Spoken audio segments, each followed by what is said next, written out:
What if I told you that Russians have already detonated an atomic bomb on Ukrainian territory at least twice and did everything they could to hide the catastrophic consequences? How do you like that twist? That's the thing they do best, hiding the truth about their crimes. Recently, I released a story on my channel about a nuclear explosion that took place in 1979 in the Donetsk region, near Yanakievo. But that wasn't the first explosion. Before that, they had already conducted tests on Ukrainians. And today, I'll tell you about it. My name is Seaman, and this is Megashow TV. Let's start.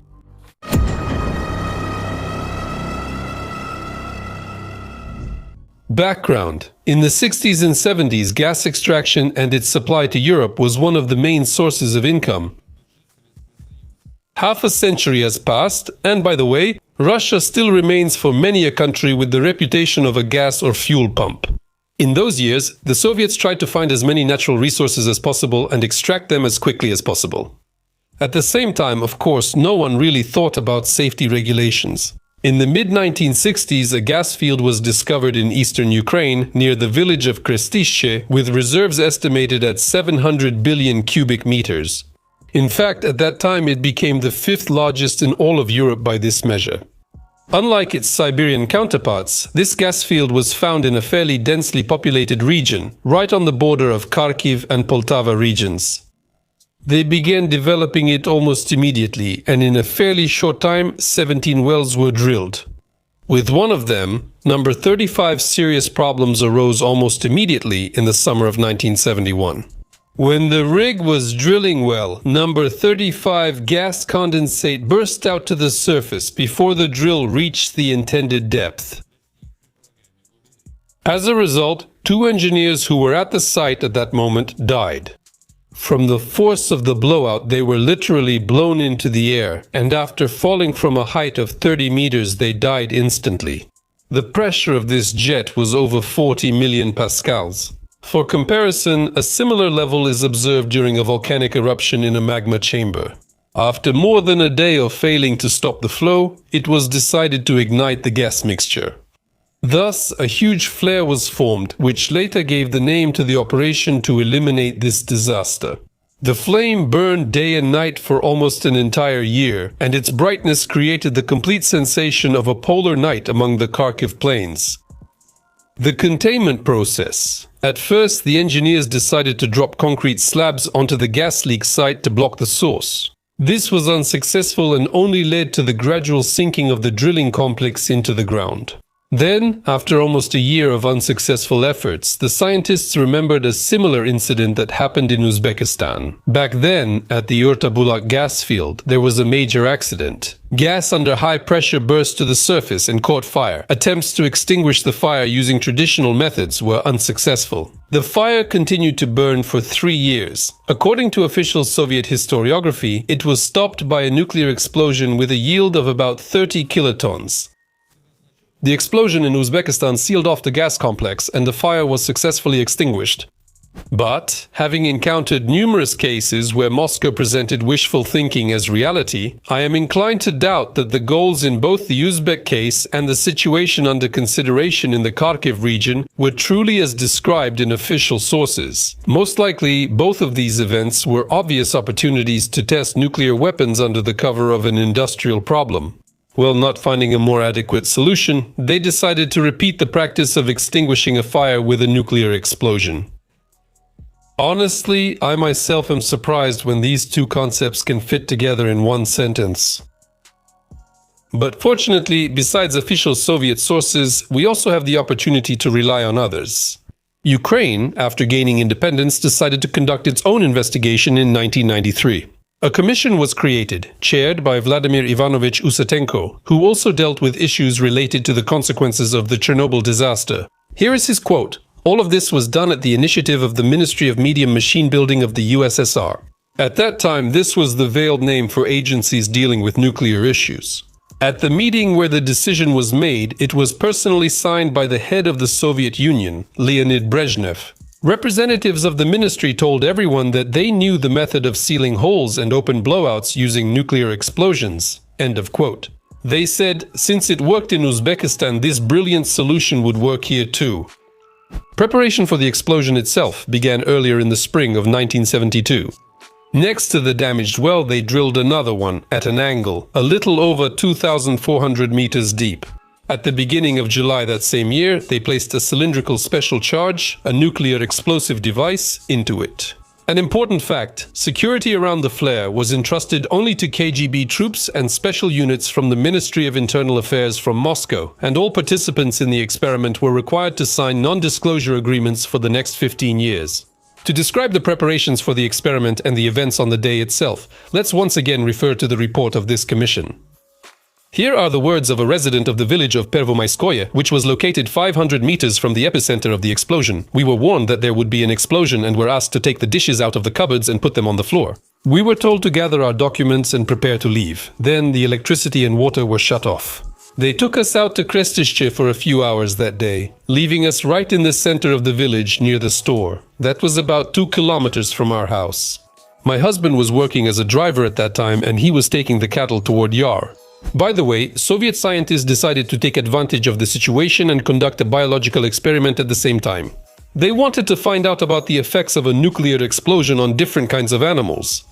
So what did they do? They divided the area around the planned explosion into 3 ring zones with radii of 3 kilometers where they placed chickens, 5 kilometers where they put herds of goats, and 8 kilometers where they set up beehives with bees.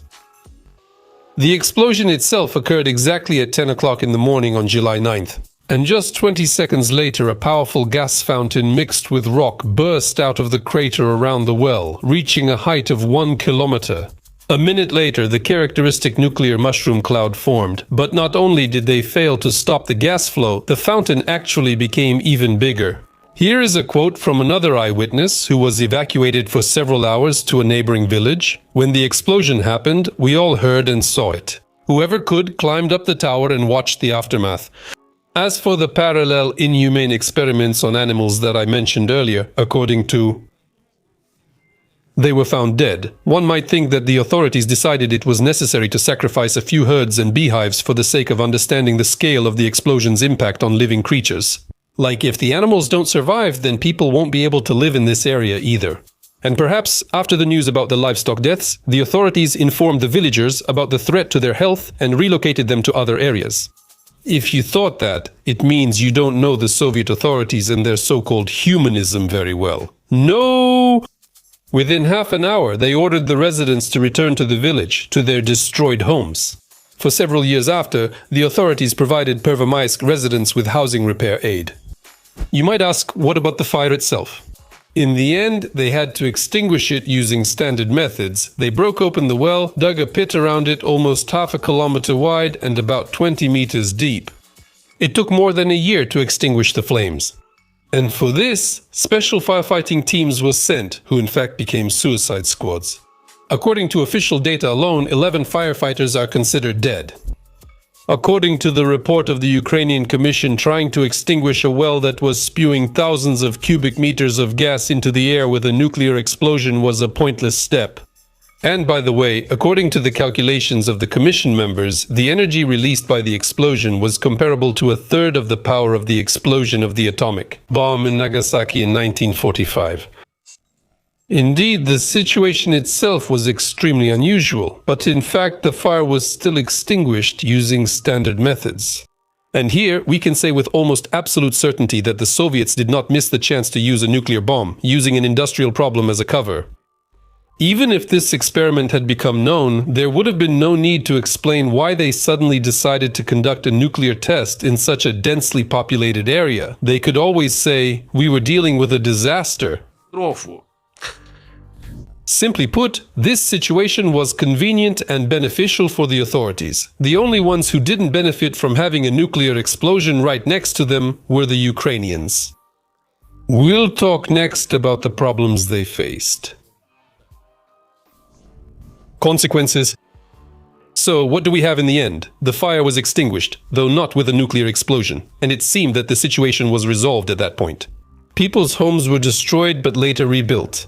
But in reality, another invisible enemy was lurking and gradually destroying the residents and their children year after year.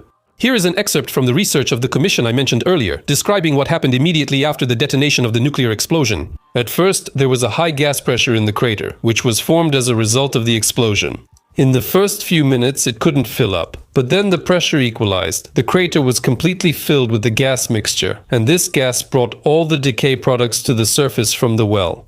On the airplane, gamma radiation was noticeable and contamination with strontium was detected. Its line on the spectrometer stood out very clearly. A whole spot of radioactive elements was discovered, which are located in the vicinity of the explosion that occurred in 1972. You know what's most interesting? It was only possible to find this out and make it public 22 years after these very events.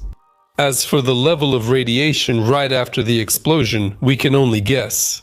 In 1972, authorities assured residents that because the explosion was underground, everything remained below the surface.